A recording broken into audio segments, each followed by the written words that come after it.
አይዟችሁ ተረጋጉ የሰማነው ቃል አለ ካልሰማነው ወጀብ የሰማነው ቃል ይበልጣል ካልሰማነው ችግር የሰማነው ቃል ይበልጣል ካልሰማነው የመርከብ መሰበር የሰማነው ቃል ይበልጣል ያንን በቀርጤስ ይያለው የተናገርኳችሁን ሁሉ በሰሙ ኖሮ ይሄ ሁሉ በእናንተ ባልሆነ ነበር በሰሙ ኖሮ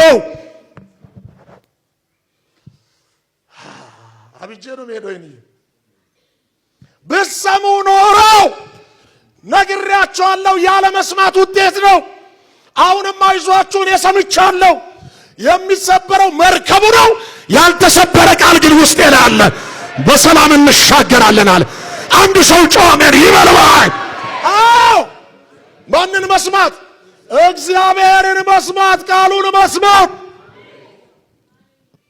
ቃሉን የሰማው ጳውሎስ መርከብ ተሰብሮ ተረጋግቷል ሰብርባሪ ላይ ቆሞ ተረጋግቷል ሞት ላይ ቆሞ ተረጋግቷል ወጀብ ላይ ቆሞ ተረጋግቷል መከራ ላይ ቆሞ ተረጋግቷል እንደዚህ ላችሁ አይዟችሁ የሁሉንም ኃላፊነት ወስዶ ራሱ አይዟችሁ ይላችሁ ሰምቻለሁ አሜን ጣውላው ተሰብሯል አይቀርም ያልተሰበረ ቃል ውስጥ ላይ ሰምቻለሁ አትፍሩ በርቱ መርከብ ይሰበራል እኛ ግን በሰላም እንደርሳለን ሃሌሉያ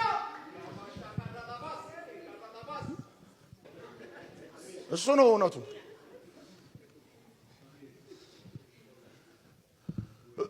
እውነቱ የቱ ጋር ነው ያለው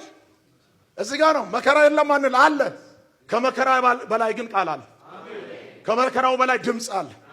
አሁን መከራውን ሳይሆን እኛ እናሰላስለው ድምጹን ነው አሁን ስማምለው መከራውን ሳይሆን ከመከራው በላይ ያለው ቃል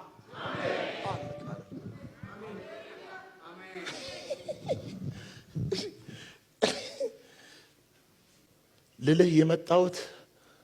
ቃሉን ስማ ከመከራው በላይ መከራ ይቀጥላል እኛም እንቀጥላለን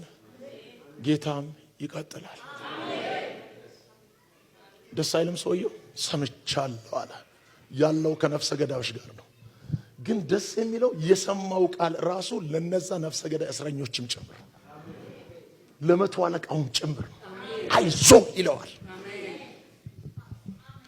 እግዚአብሔርን የሚሰማ ሰው ደስ የሚለው ሁሉ ጊዜ ለየትኛው መከራ ሲሆን አናይ ለመከራዎች ሁሉ መፍትሄ ነው የሚሆነው መውጫ መንገዱን ማምለጫ ቀዳዳ ጎዳናውን ያሳያል አይዟችሁ ያኔም ነግሬያችሁ ነበር ግን አልሰማችሁም አላችሁ አሁንም ያ ድምጽ ውስጥ ይላል ካልገባን ካልሰማነው ማዕበልና ወጀብ በላይ የሰማነው ቃል አሁንም ይሰማኛል ብርቱ ነው አለ እስቲ የሰማሁት ቃል አለ በሉ ድገሙ እንደገና በኃይል ለዚህ ነው ክርስትና ማለት መዘመርም መስበክም ትንቢት መገለጥ መናገርም አይደለም ከዛ አልፋል ክርስትና ሁሉ ጊዜ ወደ ኋላም ወደፊትም ይታያል ወደ ኋላ ሁሉ ጊዜ የተሰራ ነገር ሁሉ ጊዜ ወደፊት የሚያመጣው ውጤት ትልቅ ነው ወደፊት ለመምጣት ስትፈልጉ ወደ ኋላ በደንብ መስራት ወደ ኋላ የሌለው ክርስትና መቼም ወደፊት የለውም እግዚአብሔር ለዚህ ነው ጀርባን ፈጥሮ ለጀርባ ፊት ሰራ ፊት ባይሆን ኖሮ ሁለቱም ጀርባ ቢሆን ኖሮ ሰው በራሱ ድፍን ይሆን ነበር ወደፊት እንድታይ ሲፈልግ ወደ ኋላ የሰራው ነገር አለ ወደፊት የሰራው ፊትና ወደ ኋላ የሰራው ጀርባ አይገናኝም ሁሉ ጊዜ ወደ ኋላ የሚሰሩ ነገሮች ወደፊት ለሚያመጣ ማንነት ወሳኝ ነው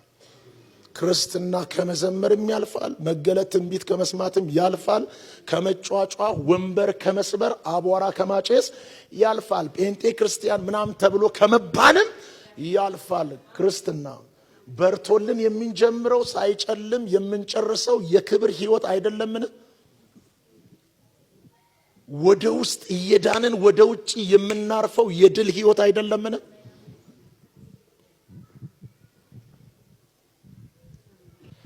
ስለዚህ ማንን እንስማ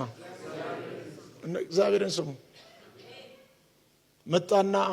አንደኛ ሳሙኤል ምዕራፍ 15 ላይ አሁን ልጸልይ እንደዚህ አለ ሕዝብ እስራኤል አለ ከግብጽ ባርነት ሲወጣ ሲረብሸው የነበረ ሲያውክ የነበረውን አማሌቅን ተበቀልልኝ ብሎ በሳሙኤል አማካኝነት ማንን ቀባው? ሳኦልን። በዚህ መካከል ግን አማሌቅ ለበቀልና ለክፋት ሊተናኮል በተነሳበት በዛው ሰዓት እነዚህ ቄናውያን የሚባሉ ደግሞ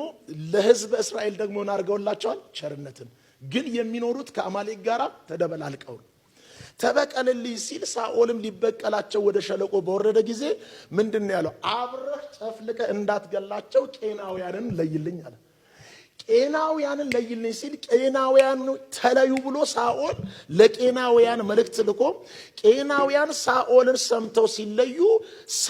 ሳኦል ግን እግዚአብሔርን ግን ያልሰማ ነበር። ቄናውያን ሳኦልን የሰሙትን ያህል